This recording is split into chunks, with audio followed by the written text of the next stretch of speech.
Hello everybody and welcome back to Red Devils TV. Now this is your Manchester United versus Barcelona preview. Now, I never thought I'd be saying that, especially on a Thursday night. It is the Europa League, but that doesn't matter. It's two massive clubs going against each other head to head, and I think it's going to be an amazing game. But you know, like I said, it's going to be an amazing game. The two contenders for the actual winners of the Europa League, and before the draw was announced, United or Barcelona were the favourites to win the Europa League. So considering we're going against each other in the first knockout stage is bizarre. It's crazy. And obviously, as we know, Barcelona, they dropped out of the Champions League. We were in the Europa League from the start. So this is where the round of 32 game is happening, because obviously it's the teams dropping down from the Champions League, and the teams who finished second in the group stage go against each other. So realistically, we really shouldn't be playing this game from the start, because if it wasn't for a stupid VAR decision that wasn't a clear-cut penalty, United would have had enough points to actually become first place in the group stage, and we wouldn't have to ever be doing this match. But that's why VAR is an absolute joke, and that's a whole nother video in itself. But anyway, so we're here, we know what's happening, so let's just talk about the Barcelona game.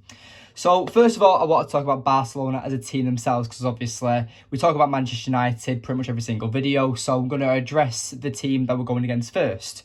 So Barcelona are a very good team, as I know. I don't know if you knew this, but they're currently sitting first in the Liga. They're 11 points clear of Real Madrid.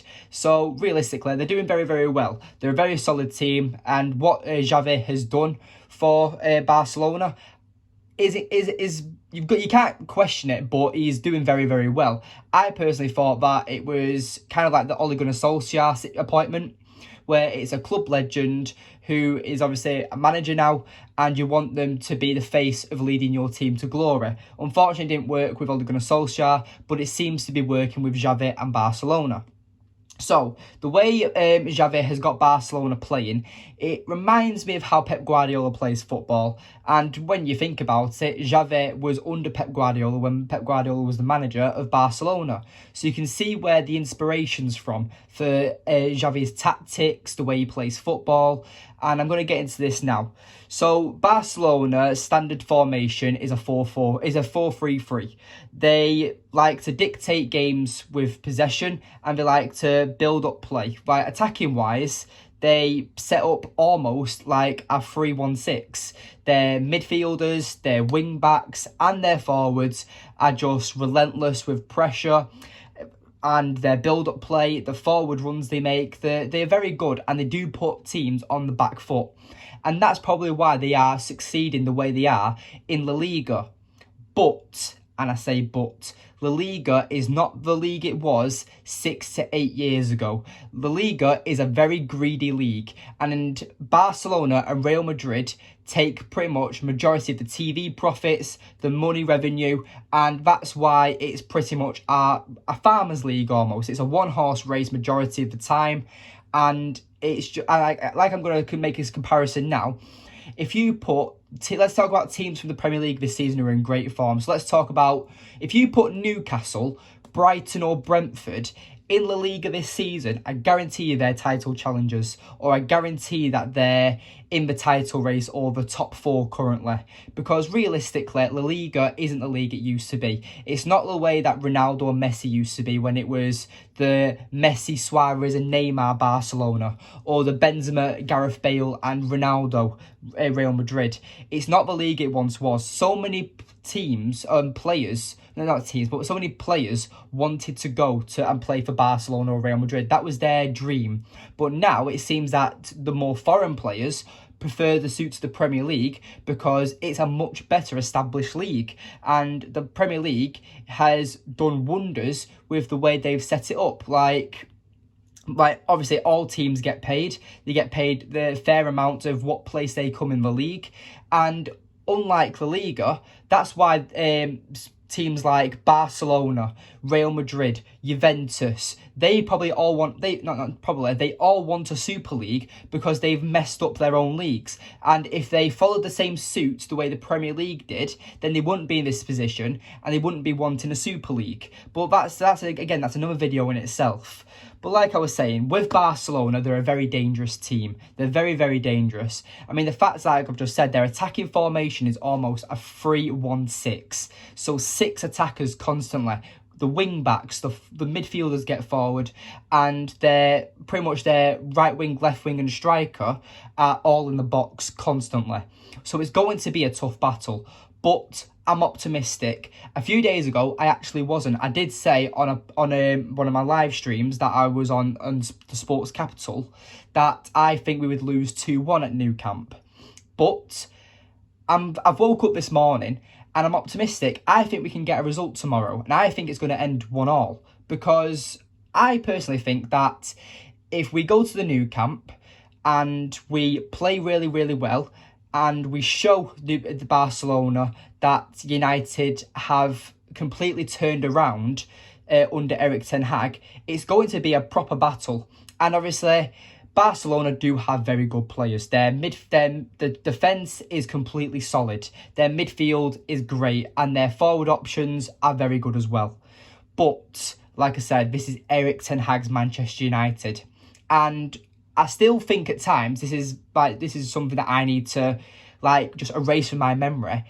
When we're going into big games like this, there's always a doubt, and that might be PTSD from Ole Gunnar Solskjaer or the Jose Mourinho era, but this is Erik ten Hag's era, and he's shown that his team always performs in big games no matter what, and we always go down to the final whistle, and that's why Erik ten Hag is also succeeding. And apart from that, I really just want to get into this game. I'm really excited for it, but I'm going to talk about a few about individual players and stuff. So first of all, let's actually talk about Barcelona and United. Their head-to-heads currently, they've had 13 games in all competitions throughout our history.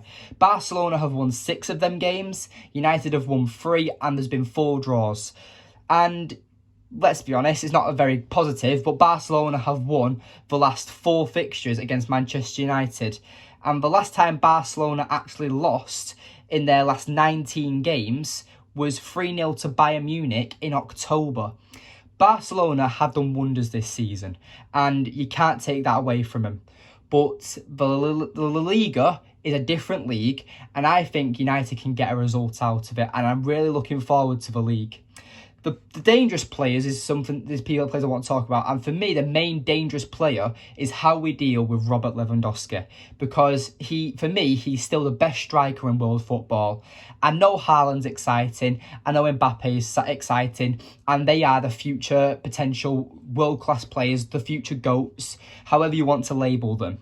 But Lewandowski is currently 34 years old. He's played 27 games for Barcelona this season. He's scored 23 goals and got 6 assists. That is incredible, and you cannot take that away from him. For 34 years old, and in a new league, by the way, he's doing absolutely amazing. He's good with his head, he's good with his left foot, and his right foot is just lethal. So I'm really looking forward to seeing how Erik ten Hag manages Robert Lewandowski. And as you can see by my predicted 11, I'm going to talk about that predicted 11 in a moment as well, is how we actually deal with Lewandowski. Because I feel like players like Casemiro is going to have a great game. The defenders are going to have a real battle on their hands. And there's certain key players for United that I want to talk about in a moment as well. But Barcelona, they currently have a few injuries. Well, 2, realistically. But the first team players, them players are Sergio Busquets and Ousmane Dembele. Them players have been very, very good for Barcelona this season. And the fact that they're out gives United a bit of an advantage. Plus, United have 2 players suspended, so realistically, we're not putting out our best 11 at the Nou Camp. So when we return to Old Trafford with 75,000 roaring fans, it's going to put Barcelona under pressure. Martinez and Sabitzer, I think, are going to change the game in the second leg. And I feel like if the game ends 1-1, like I think it will, then I personally think United will get this game over the line. And I've been controversial with the Europa League this season because I've said there's too many games involved. We might as well drop it and focus on top 4 and the Carabao Cup. But we haven't, and unfortunately we're in this position. And even though we play them again next week, and then literally at the weekend we have the Carabao Cup final, it's going to be tough because it really shows that which one Erik ten Hag wants to prioritise. Do you want to prioritise the final or the Europa League? And for some reason, and I know he's going to do this because Erik ten Hag's a madman, he's going to prioritise both because he wants to win every single game. And it's crazy, and I'm just looking forward to the next week of football because we're going to play. It's going to be, I'd say, this next week or this next 9 to 10 days is the most crucial part of Erik ten Hag's season as Manchester United manager, and it's our most current, best week for United. Realistically, this is our most crucial week or the next 2 weeks for United for this season, because this is our make or break. This is if we win the cup final or we progress through the Europa League. But let's talk about another player for Barcelona, is Gavi. Now, Gavi and Pedri as well, both amazing youth players, and they're incredible. They're a very exciting prospect, and the comparison is that they are the future or the reincarnation version of Xavi and Iniesta. They're both incredible. They're both very, very good, promising players. But with Gavi, if he gets a yellow card in the fixture against Manchester United, he's then banned for the second leg. So this is why I've gone with Diego Dalot as my right back. I want a player who's going to antagonise him, because Gavi, even though he does play in the midfield, recently has been playing more as a left winger. So if he's going against Diego Dalot, I know Diego Dalot's going to be an antagonising fullback. This is where we need Luke Shaw at right back, realistically. A proper antagonising player who's going to push players to the limit and make and break.